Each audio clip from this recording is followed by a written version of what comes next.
Olá, eu sou a Juliana Bezerra e nesse vídeo vou falar sobre fluxos condicionais no Spring Batch. Se você tem interesse em aprender sobre Spring Batch, já se inscreve no canal para não perder os conteúdos. Também dá uma olhada no meu blog e nos meus cursos sobre esse assunto. Vou deixar o link de ambos aqui na descrição do vídeo. Para que você entenda a necessidade do uso de fluxos condicionais, eu vou mostrar um exemplo de um job que se beneficiaria dessa funcionalidade.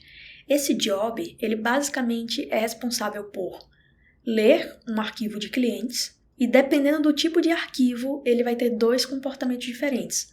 Ou ele cadastra clientes, ou ele atualiza clientes. Se a gente executar o job do jeito que ele está hoje, vamos ver o que vai acontecer. Olha só, o job executou, checou o tipo de arquivo, mas ainda chamou os dois steps, tanto o cadastro como a atualização. E o interessante, na verdade, seria chamar um ou outro dependendo do tipo de arquivo de clientes. E como é que a gente faz, então, para executar um step ou outro dependendo de uma condição? É aí que entram os fluxos condicionais. A ideia é semelhante a um if, o if que a gente usa em código comum, para testar se você segue por um fluxo de código ou pelo outro, dependendo da condição passada. Aqui no job é similar, mas ao invés de fazer um if propriamente dito, a gente vai usar um fluxo condicional que depende do status retornado pelo step. Por exemplo, vamos voltar aqui para o batch. Dependendo do retorno desse step aqui, do que ele retornar, eu vou seguir o fluxo de cadastro ou de atualização de clientes. Eu vou seguir esse step ou esse step. Então, o que eu preciso fazer é verificar o status retornado por esse step. E para a gente fazer isso aqui no Spring Batch, a gente vai usar o método on, que recebe um pattern. E o pattern vai ser a string que representa o status retornado pelo step anterior. Então, por exemplo, se o checar tipo de arquivo clientes retornar cadastro, nesse caso, a gente vai para o cadastrar clientes. Ok? Agora, caso a gente não retorne cadastro, retorne atualização, a gente tem que ir para atualizar clientes. E aí, para fazer esse teste, você vai precisar referenciar o step de origem para testar o pattern retornado. Então, você vai precisar usar o from primeiro, informar que você está verificando o status retornado por esse step aqui do from, e aí sim você continua aqui a lógica de verificação e de encaminhamento para o fluxo. Dessa forma. Só que aqui agora a gente vai ver atualização e aqui vai ser atualizar clientes. No final de tudo, essas lógicas condicionais representam um fluxo, então a gente tem que mandar o fluxo ser encerrado. Tá? Começou o fluxo. Quando a gente começou aqui a verificar os status retornados por esse step, pelo primeiro step, e depois que a gente colocou todas as condições, a gente encerra o fluxo. Essa sintaxe aqui ela é necessária porque a gente não consegue simplesmente fazer um else. A gente não consegue fazer algo desse tipo, porque o Spring Batch não tem como dizer de onde você está verificando esse pattern aqui. Ele vai achar que é sempre do step anterior, tá certo? Por isso que a gente tem que colocar o from para dizer que é desse step aqui. Então, beleza. Se esse step retornar cadastro, eu vou para o fluxo de cadastro. Mas se esse step aqui retornar atualização, aí eu vou para o fluxo de atualização. Até aqui tudo bem. Só que perceba que esses nomes aqui dos patterns de retorno não existem. Não existem status de saída com esses nomes. Então, como é que a gente faz agora para que o retorno desse método que está sendo verificado seja cadastro ou atualização? A gente vai precisar criar um listener para fazer isso, no step de checar tipo de arquivo.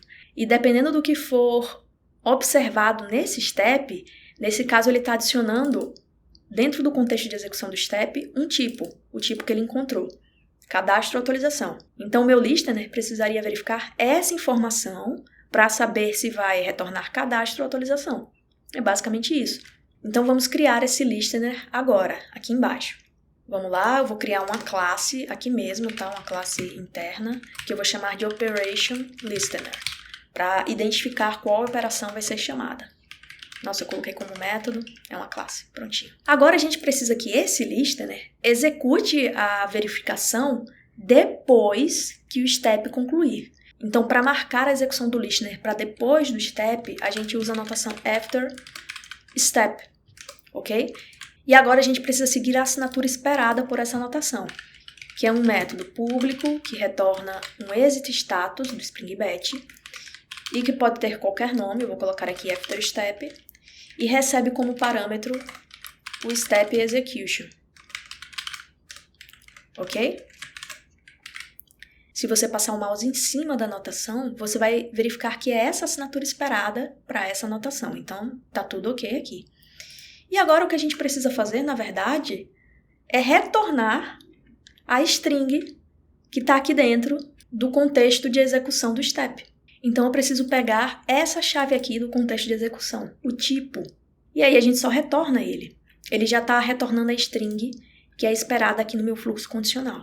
Então, eu vou voltar para cá e eu vou simplesmente retornar o step execution. Eu consigo acessar o execution context dele. Acho que eu tive um import errado aqui, vamos dar uma olhada. Eu tinha importado errado, a gente tem que importar o step execution aqui do batch. Agora eu vou conseguir ver o método execution context. E aqui dentro a gente vai pegar um item com a chave tipo, que foi a chave que a gente colocou lá no step de checar tipo do arquivo. Só que a gente não pode retornar a string diretamente. Esse método retorna um exit status. Então, o que a gente vai fazer? A gente vai instanciar o exit status e passar a string aqui dentro. Como esse exit status só aceita um string e esse get aqui retorna um object, a gente vai chamar o toString para fazer o cast. E agora, olha só, concluímos aqui a implementação do listener. Então, o que vai acontecer? Depois do step ser executado, o step checar tipo de arquivo, esse método vai ser chamado e, portanto, vai retornar o meu status customizado de saída para o step, ou cadastro ou atualização. E agora eu só preciso pegar esse carinha e instanciar ele aqui, para que esse listener seja usado nesse step. E é basicamente isso. Vamos testar isso aqui para ver o que acontece? Eu vou executar o job. Aqui ocorreu um pequeno erro, né? Porque como eu estou colocando a informação no contexto de execução do job, aqui nesse step, eu preciso recuperá-la do contexto de execução do job. Então aqui a gente teria que alterar para get job execution e aí get execution context. Agora a gente está pegando a informação do mesmo lugar onde ela foi colocada, no contexto de execução do job.